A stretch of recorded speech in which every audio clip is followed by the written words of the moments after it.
الآن الفرق المشاركة في نصف النهائي. وضعنا الأسماء بالترتيب الأبجدي، هذا جزء من العدالة المستمرة في الاتحاد العربي في كل شيء فيه. نادي الفيصلي، أنا هحط كل الأوراق الموجودة دي هخليها داخل الكرات. بسم الله الرحمن الرحيم. أول كورة النادي الفيصلي، نادي الترجي التونسي،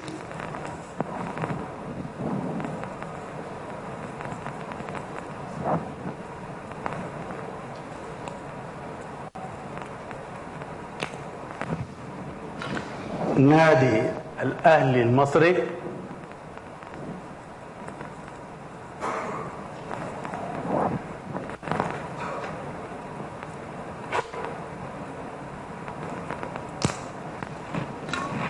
ونادي اتحاد الفتح المغربي.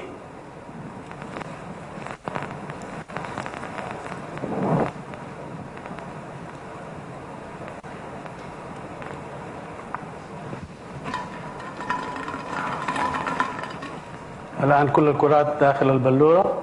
نبدأ بسم الله بمندوب الفيصلي الأردني، تفضل.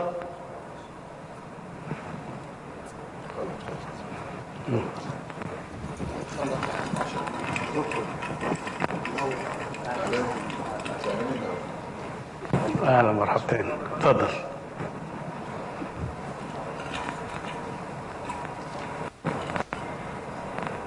افتحها.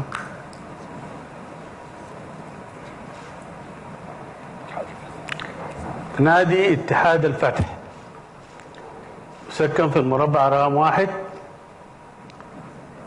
شكرا.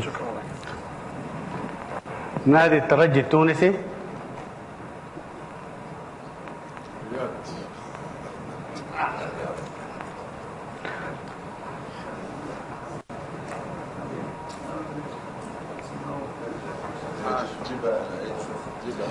أهلا الرياض، تفضل. زنزين.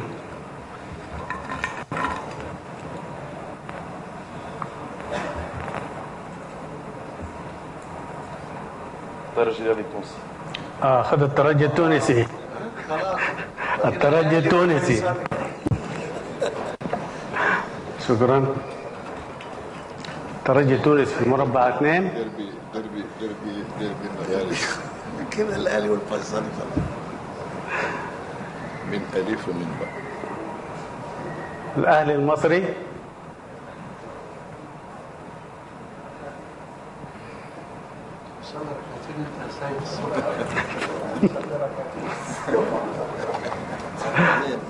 اهلا وسهلا. اهلا، تفضل.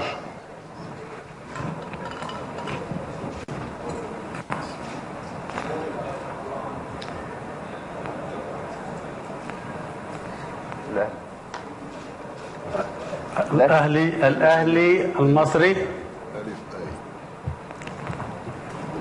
بألف إيه، واتحاد الفتح آخر كرة.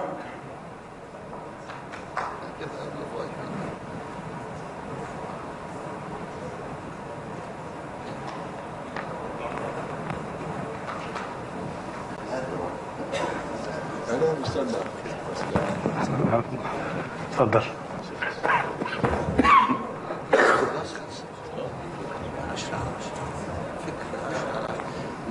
نادي الفيصل الأردني. نادي الفيصلي الأردني. وبذلك تكون اكتملت عندنا الفرق الأربعة كل في المباريات دور النصف النهائي. أستاذ محمد الآن. شكرا دكتور. وأيضا الآن بين أنه المباراة الأولى تكون يوم 2 أغسطس بين الأهلي والفيصلي على ملعب برج العرب، والمباراة الثانية يوم 3 أغسطس بين الترجي والفتح المغربي في ملعب اسكندرية. ونتمنى النجاح لكل الفرق وليكسب الأحسن إن شاء الله. فالآن مباشرة هذه بعض الإحصائيات